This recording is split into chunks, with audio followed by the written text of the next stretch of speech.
Before the world knew light as something you could summon with a switch, darkness ruled the night completely. When the sun disappeared, silence and fear arrived together. People lived by the rhythm of fire, oil lamps, and candles, and once those flames died, the world simply stopped. It was into this world, a world ruled by shadows, that Thomas Alva Edison was born. February 11th, 1847, Milan, Ohio, a small town, a small house, and a child no one expected to matter. Edison entered life weak, sickly, and fragile. So fragile that doctors believed he would not survive infancy. And yet, somehow he did. From the very beginning, Thomas was different. Not loud, not social, not obedient. He was quiet, but his mind was anything but.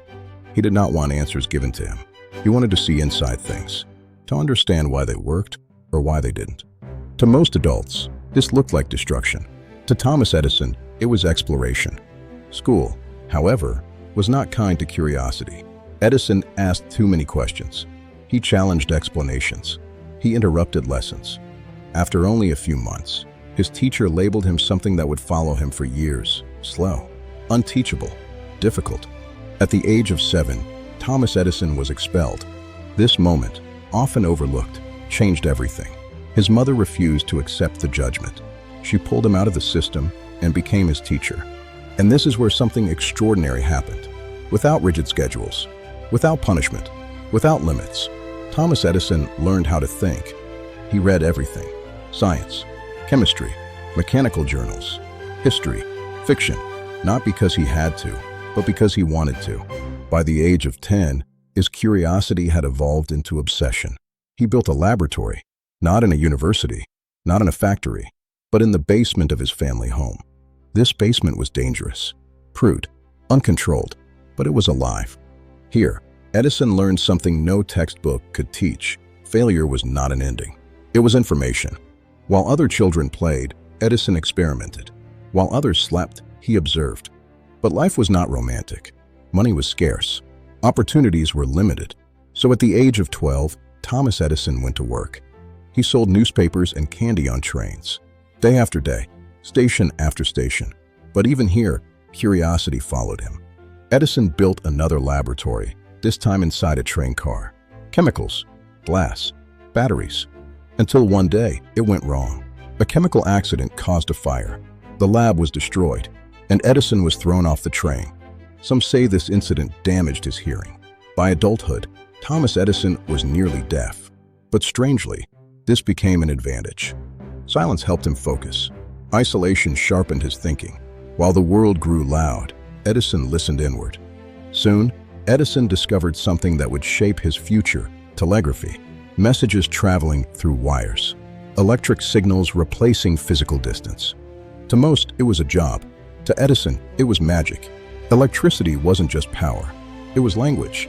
He became obsessed with speed, efficiency, clarity, and slowly, without realizing it, Thomas Edison was stepping into the future, not as a student, not as an employee, but as something the world had never seen before. He didn't know it yet, but darkness had already begun to lose. By his teenage years, Thomas Edison had learned something most people never do. Electricity wasn't just power, it was behavior. It had patterns, moods, habits. Telegraph offices became his classrooms. Not books, not lectures. Wires, signals, mistakes. He worked when others slept, experimented when others followed instructions. And slowly, Edison became one of the fastest telegraph operators in America. But speed was never enough for him. He wanted improvement. Why should one message travel at a time? Why should human hands limit electrical speed? These questions would change everything. Edison moved constantly, job to job, city to city, Boston, New York, the heart of American innovation. And here, for the first time, Edison encountered something powerful: patents. Ideas weren't just thoughts. They could be owned, protected, multiplied. This realization transformed his ambition. In 1869, Edison made a decision that would define his life. He quit his job. No salary, no safety, no backup plan. He chose invention. His first major invention? An improved stock ticker. At the time, stock prices were slow, unreliable, and inaccurate. Edison redesigned the system. Faster signals, clearer prints, greater reliability. For the first time, Wall Street noticed him.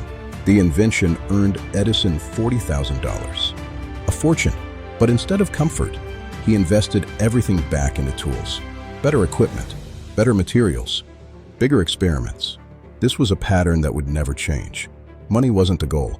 Progress was. Most inventors feared failure. Edison collected it. Each failure told him what didn't work, and that brought him closer to what would. He began filing patents at an astonishing rate. Telegraph improvements, signal repeaters, automatic transmission systems. But something bigger was forming in his mind. Electricity should not be limited to messages. It should serve everyone. Light, sound, movement. Electricity could change daily life. The world was still dim, still slow, still bound to flame. And Edison believed he could change that. But to do so, he needed more than ideas. He needed a place where invention itself could be manufactured. Not one invention at a time, but many. Edison walking through open land, sunlight breaking through clouds. This idea would lead to something the world had never seen before. A factory for imagination, a birthplace of modern innovation. And in the next chapter of his life, Thomas Edison would create the machine that creates inventions.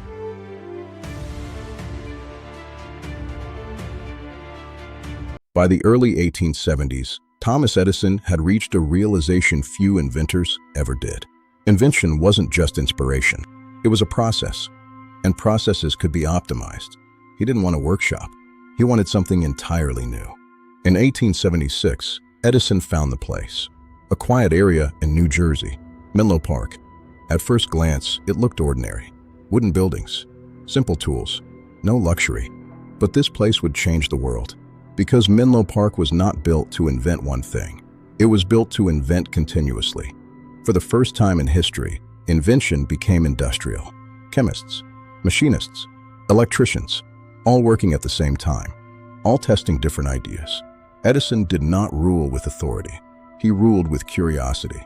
Night falls. The lab remains fully active. Menlo Park did not sleep.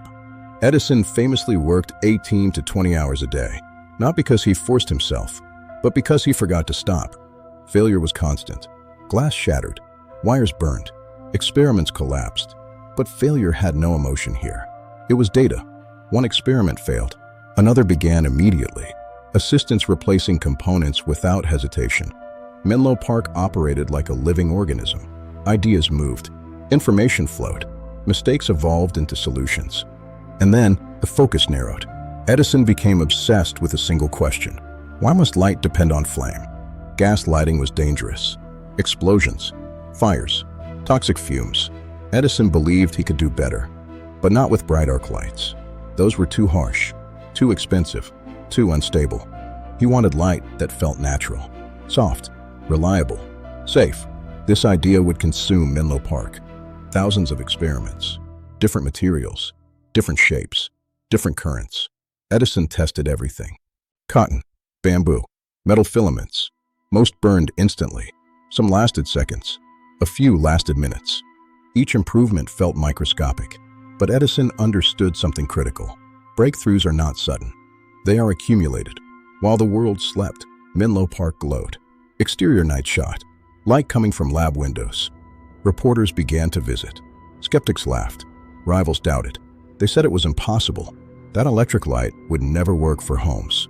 Edison did not argue. He experimented. Rapid montage of repeated tests. And slowly something changed. The glow lasted longer. The glass held. The current stabilized. Menlo Park was approaching something historic. But Edison knew one thing. A working bulb alone meant nothing. Light needed a system. Generation. Distribution. Control. An entire electrical ecosystem. This was no longer just an invention. It was infrastructure. The world did not yet realize it. But the age of darkness was ending, and the modern world was about to begin. And in the final part of our story, the switch will be thrown.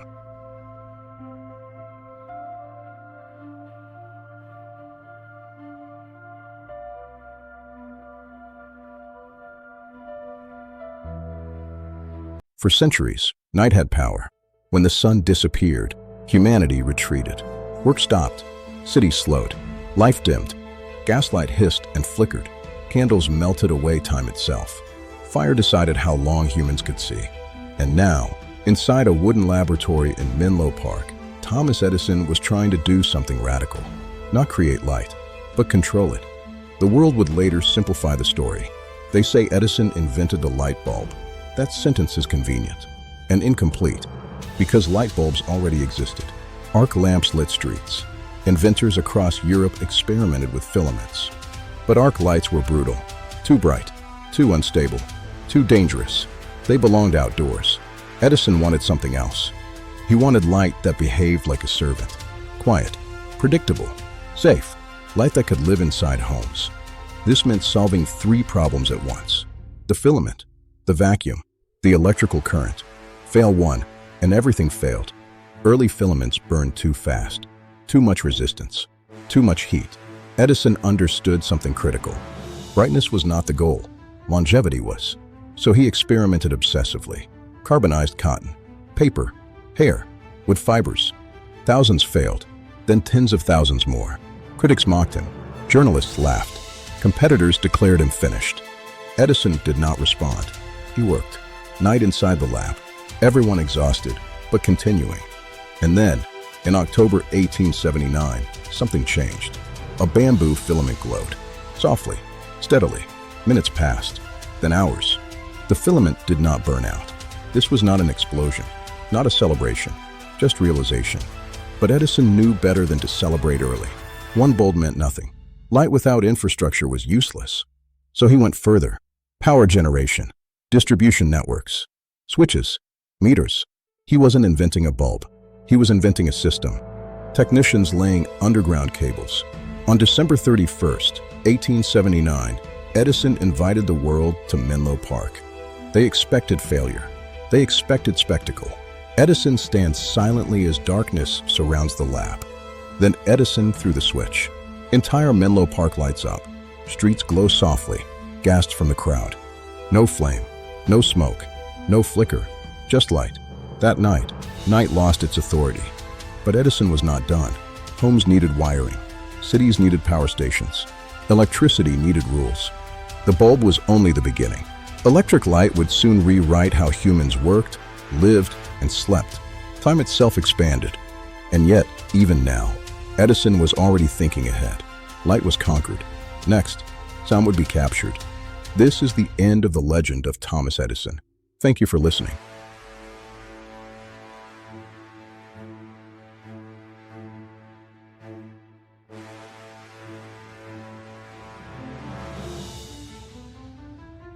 After light surrendered to electricity, Thomas Edison turned his attention to something even more mysterious.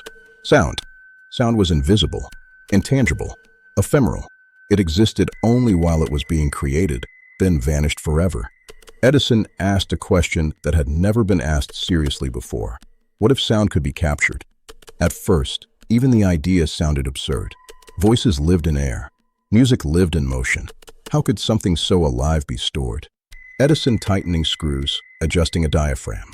The breakthrough came from an unexpected place. The telegraph. Edison realized something profound. Sound and electricity shared a property. They both vibrated. If vibrations could move a needle, and that needle could mark a surface, then sound could leave a physical trace. The first device was crude. No elegance, no refinement, just mechanics. Mary had a little lamb. When Edison reversed the mechanism and placed the needle back, something impossible happened. The needle scratches lines into the foil as the cylinder rotates. A permanent record of a temporary moment. The machine spoke back. It wasn't clear. It wasn't beautiful, but it was unmistakable. A human voice, returned from silence. This moment terrified people. Talking machine, voice from metal. When Edison demonstrated the phonograph publicly, reactions were extreme. Shock, laughter, fear. People had seen machines move. They had seen machines light rooms. But a machine that remembered a voice? That was different.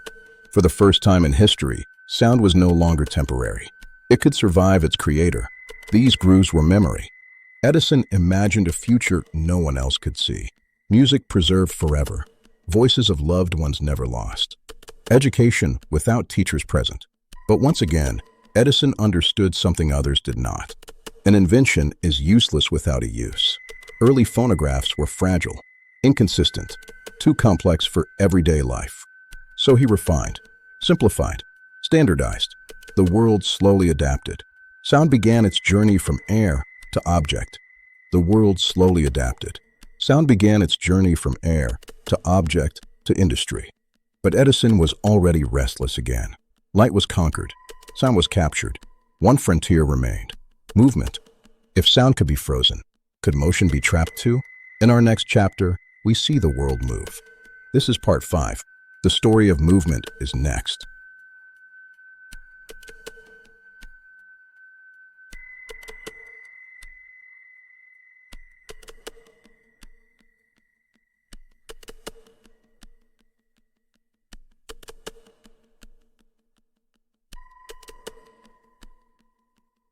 After sound surrendered to memory, Thomas Edison became obsessed with a new impossibility: movement. Sound could be stored as vibration. Light could be controlled as current. But motion vanished the moment it occurred. Photographs froze time, but they killed movement. Edison wanted something else. He wanted time to keep breathing, even after it was captured. The solution did not come from art. It came from mechanics. Edison examining gears, sprockets, and rotating drums. If sound could be recorded as grooves, then movement could be recorded as sequences, one frame at a time. Not a picture, many pictures, played fast enough to trick the eye. This led to the creation of the kinetograph, a heavy, electrically powered motion picture camera. It was loud, bulky, impractical, but it worked. The camera captured life in fragments: footsteps, gestures, blinking eyes. But capturing motion was only half the challenge. People needed to see it. Edison stands beside a tall wooden cabinet. That cabinet became the kinetoscope. One person at a time. Looking inside, a man bends down, peers through the viewer. Inside the box, movement lived. Audiences were stunned, not by story, not by art, but by the fact that the image moved. Faces reacting with surprise and laughter. This wasn't cinema yet. There was no screen. No audience together, but it was the first step. Edison, however, had a limitation. He saw motion pictures as machines, not narratives, reviewing short clips. Others would later see what Edison did not. But without him, there would be nothing to build on. Edison built the first film studio. It rotated to chase sunlight, because artificial lighting wasn't powerful enough yet. Early films were simple: boxers, dancers. But simplicity didn't matter. Because the door was open, time could now be replayed. Movement could survive its moment. Others would take Edison's invention further. Projectors, screens, stories. Cinema would explode beyond his control. And Edison accepted this with indifference. To him, invention was never about glory. It was about possibility. Projector off. But the world was changing faster now. Electricity spread. Images moved. Sounds traveled, reshaping civilization. And yet, a storm was coming. A rivalry. A battle over how the world itself would be powered. In the final part, we witness the war. This is part 6. The war of currents is next.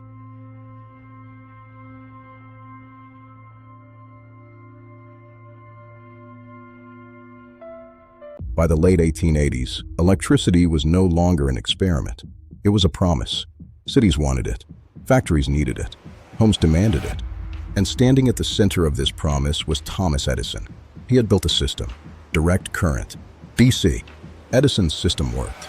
Power flowed steadily, predictably, safely, within short distances.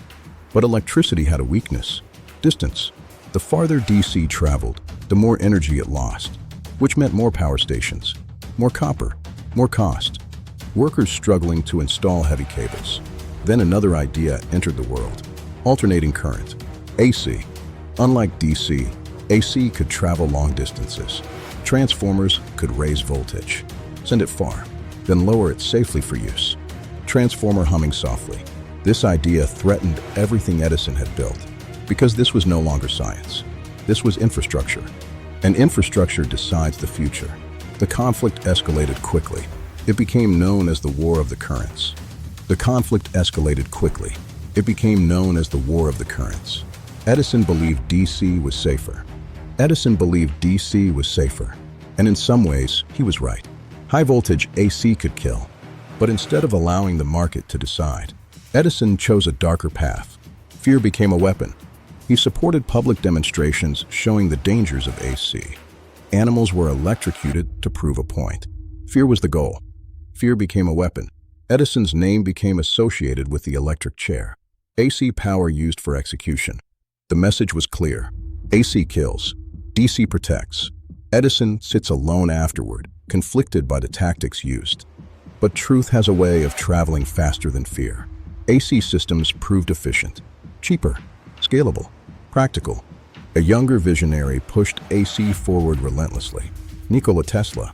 Tesla and Edison had once crossed paths, but they stood on opposite sides of the future. The world chose AC, not because Edison was wrong, but because it required reach. Edison watches as his DC stations are replaced. For the first time, Edison lost. This defeat changed him. He became more cautious, more guarded, less dominant. Edison staring at his reflection in glass. But defeat did not erase his legacy, because he had already done something irreversible. He had electrified thought itself. Innovation had become systematic. Inventors followed his model. Labs replaced lone geniuses. Even when Edison lost control, his influence remained everywhere. Edison closing a notebook, exhaling. The war was over. The current chosen. But Edison's story was far from finished. This is the legend of Thomas Edison.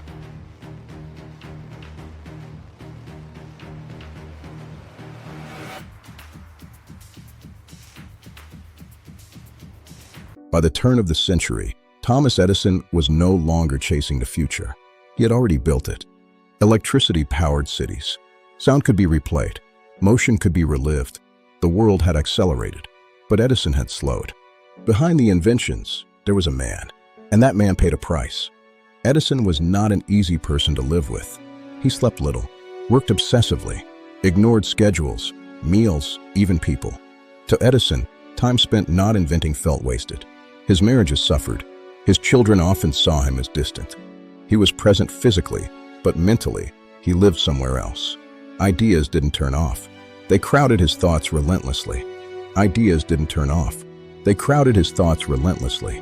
Edison once said he never took vacations because his mind didn't know how to rest. Sleep came in fragments.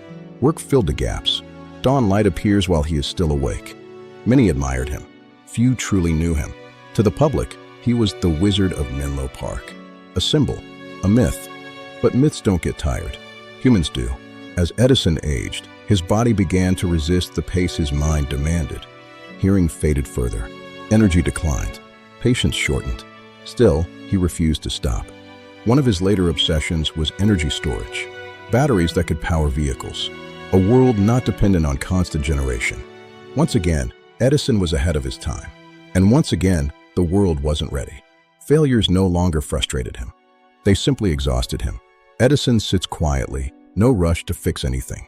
Friends notice the change. Less urgency, more reflection. For the first time, Edison looked backward. He had reshaped civilization, but at the cost of a normal life. No hobbies, few friendships, little rest. The city glowed because of him, yet he often walked its streets unseen. The city glowed because of him, yet he often walked its streets unseen. Edison walking slowly through a city at night. As years passed, Edison became more philosophical, less interested in competition, more interested in meaning, peace. He spoke less about invention and more about curiosity. Edison closes a book, thoughtful, a final wisdom. And endurance had finally begun to fade. This is the cost of being a genius. In our final chapter, we say goodbye to the man who gave us the light.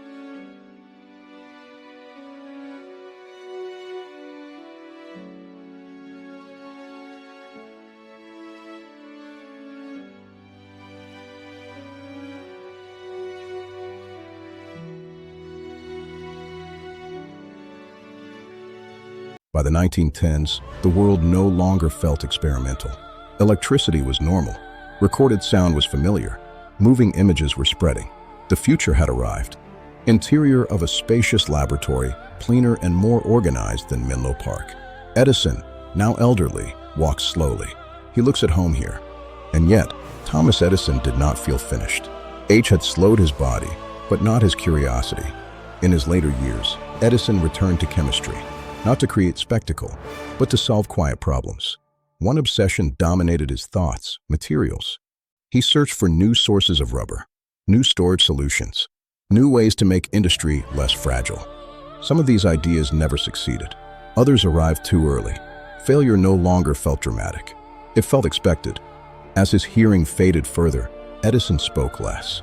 He listened more, not to people, but to patterns. He spent long hours simply observing.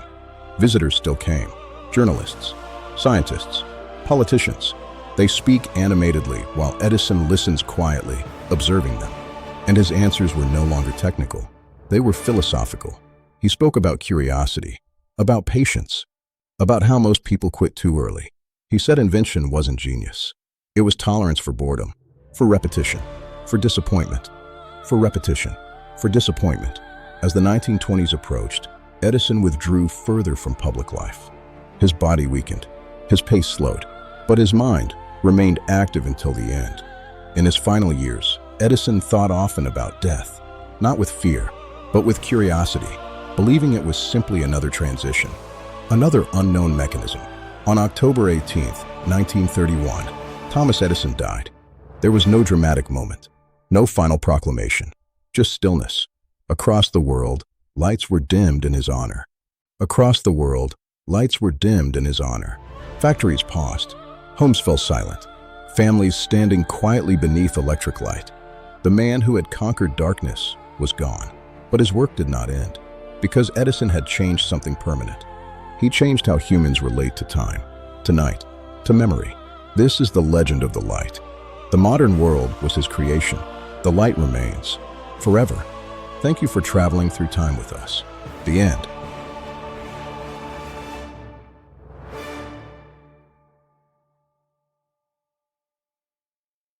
Today, light is invisible to us.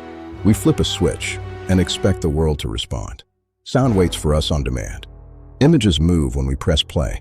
Time itself feels obedient. This normality is deceptive because it was once impossible. Because it was once impossible. And behind that transformation stands a man whose name became larger than the truth. Thomas Edison. Edison did not invent everything he is credited for. He did not work alone. He was not always right. He was not always kind. But that was never his real contribution. Edison's true invention was a method. He turned curiosity into a system. He proved that discovery could be repeated, scaled, manufactured. Before Edison, invention was individual.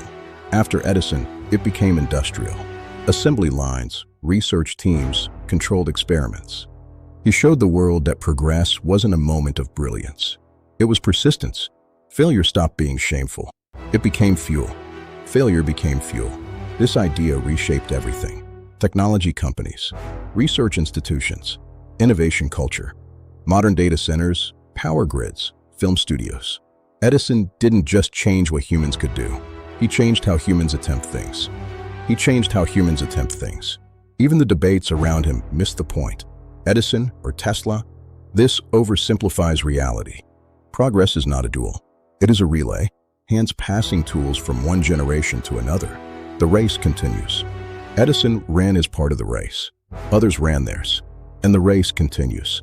Modern innovations, renewable energy, digital media. Renewable energy, digital media, medical imaging. Edison's flaws were real. His ambition was relentless. His mistakes were public. But without his stubborn refusal to stop, the modern world would look very different. When power disappears, we notice. A city experiencing a brief blackout, lights go out. When power disappears, we notice. That dependence is his fingerprint. That dependence is his fingerprint. Families reading, cities working, hospitals operating, all under electric light. Progress. Edison taught humanity something subtle and dangerous, that nature could be negotiated with. There was no turning back. Edison did not conquer darkness. He made darkness optional. He did not give us the future. He gave us the tools to build it. And every time the world lights up, his echo remains. This was Thomas Edison. Final light. Thank you for watching the story of Thomas Edison. End of part 10.